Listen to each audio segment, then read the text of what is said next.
Hi there, welcome to the Sam Sorbo Show. I've got a whole new deal here. I had to go on hiatus a little bit. I'm glad to be back. I've got several stories to bring you today that I think are very worth our discussion. The first one is this Anti-Defamation League has updated now their definition of the very word racism so that it exclusively applies to white people. Well, it's not like we didn't see this coming. It's just so amazing that they're so entirely blatant about it. And at this point, the question is, who's going to start standing up for the truth?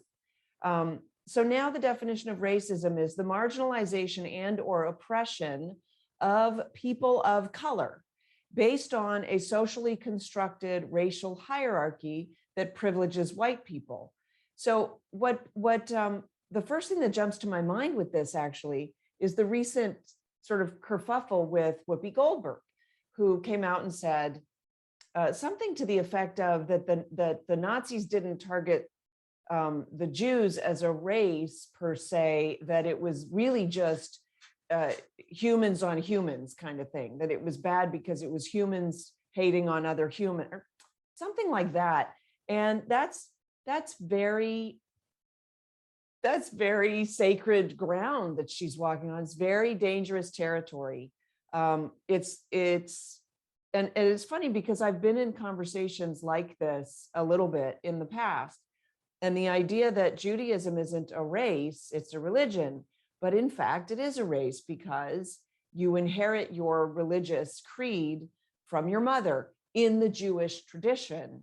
And so it is a race. And in fact, Hitler very much targeted the Jews as a race of people, in fact, an inferior race of people, inferior to the Aryan race of people, which were the sort of the blonde hair, blue-eyed Germanic, tribes. And it's funny because I believe Hitler had some Jewish blood in him. He was also not very tall and not very let's say he wasn't a genetic specimen. I probably shouldn't be laughing when I'm talking about Hitler, but you could say that, let's see, he definitely targeted the Jewish race. He also targeted other groups of people, which is a different form of bigotry, aside from racism. But here, what they're saying is that in order to be a racist, you must be white because it's oppressing people of color. And it's based on privileges of white people. And so, and this is CRT carried out sort of to certainly not the finality. I'm sure we haven't seen the last of it. But this is according to the ADL. And so, and it's funny because, of course, white is a color. We're not transparent. So the idea here really is buy my book, because the real definitions of these words are in my book. And that's partly why I wrote my book. It's just crazy. Let's move on. California school now. A school in California has hosted a drag night for children. In fact, there's a South Bay newspaper where the headline says, youngster organizes family-friendly drag night. What is family-friendly about drag night? So this article is off the Not the Bee, which is one of my new favorite publications, I have to say. So I encourage you all to go to Not the Bee, which is a subsidiary of, or a relative or whatever of the Babylon Bee, which is a satirical site. This is the not satire, but kind of should be satire. The seventh grader who organized the event and leads the Rainbow Alliance Club at the school came out to her parents with unequivocal support only a year and a half ago. So she would have been, she's seventh grade now. She would have been about the age of 10 when she came out to her parent. Now, but listen to this, because this is the important part.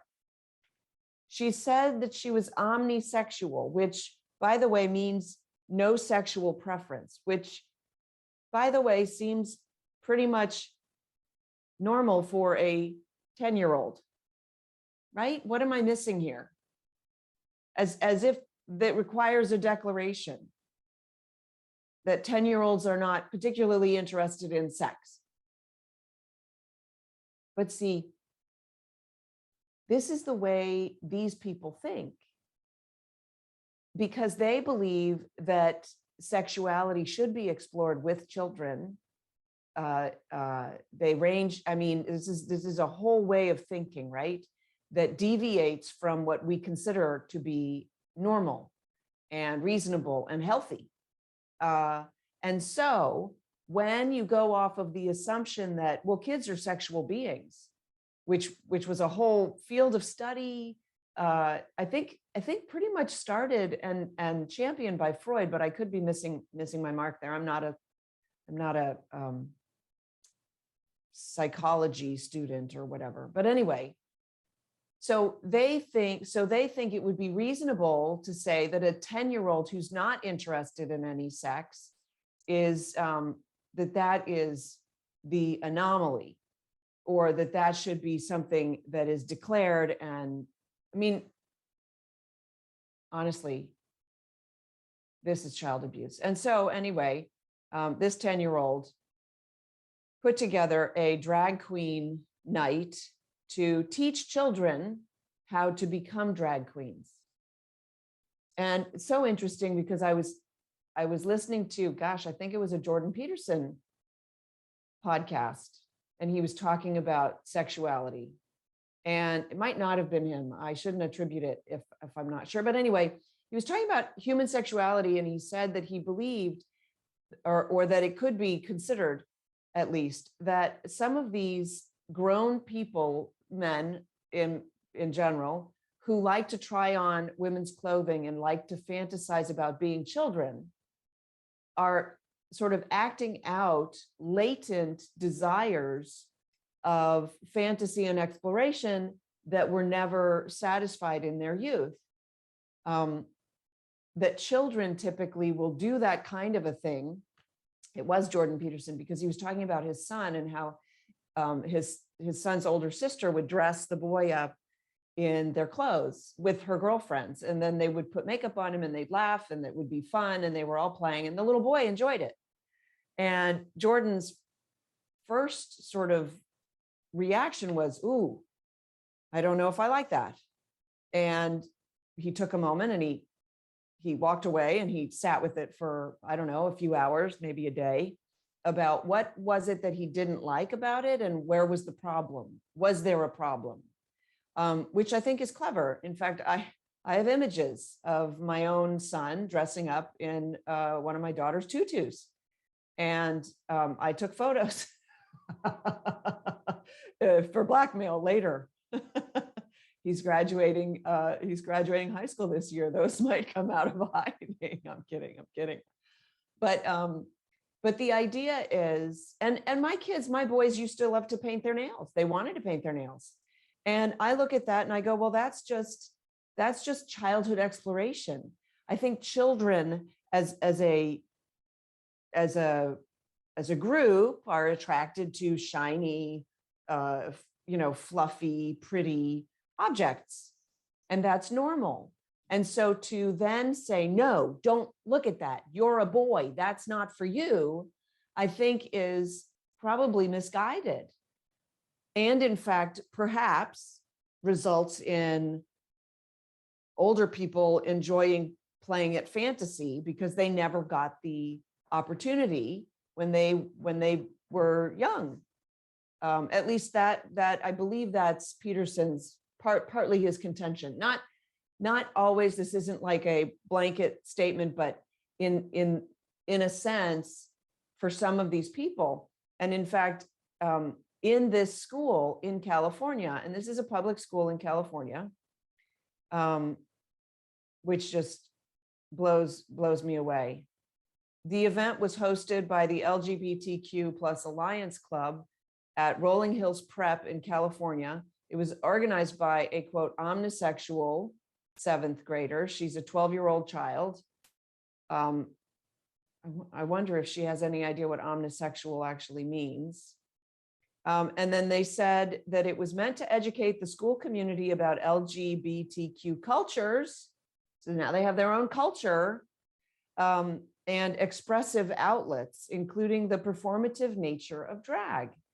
The event included booths exploring how to build a drag persona, what wigs to wear, and how to do makeup. And there was also a friendly lip sync competition. Now, you could argue that this is an opportunity for children to explore fantasy.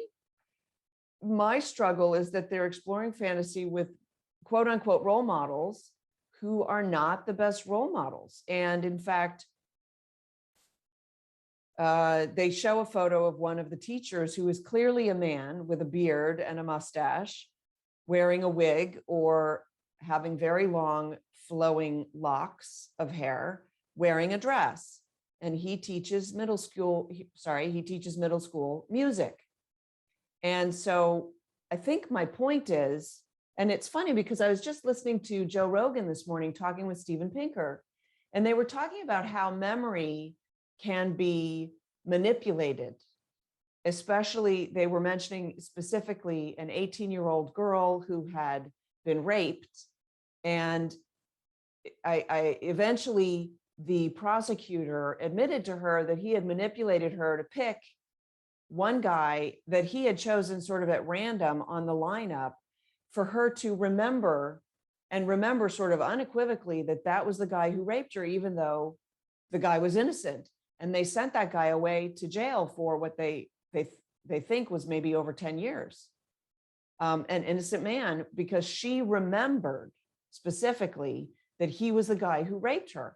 So the struggle here is, if we can manipulate memories, I don't even think there's a question. I'm not even sure why I needed to bring that evidence in, but it's very clear that we can manipulate memories. Can we then manipulate emotion? Well, obviously we can manipulate emotions, desires, and tendencies. And of course we can.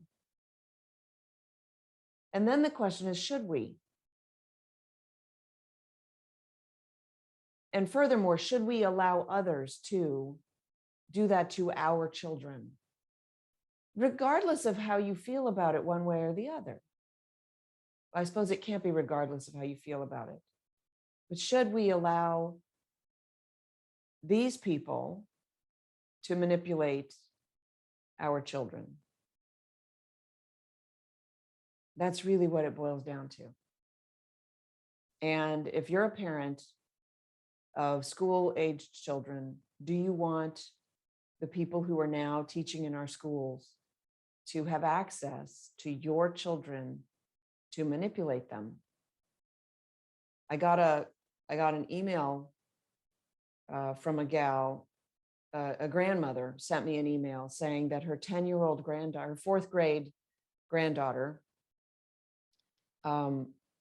for a class project where they're studying the Second World War, was asked to dress up as Hitler. And that she didn't understand why that would be a good assignment. She didn't think the girl needed to dress up as Hitler, she said, but she asked me for my advice. What should she do? And I wrote a piece about it. But I have to say, I'm even, and I probably shouldn't be shocked that she thinks to ask somebody. I understand she's looking for strategies or tactics, right? Maybe, right? But it's so funny because I read the email to both of my sons and they laughed out loud. They were like, "What? That's crazy." Like, I read it to my daughter and she said, well, she should take the daughter out of school, like remove her from that abusive environment.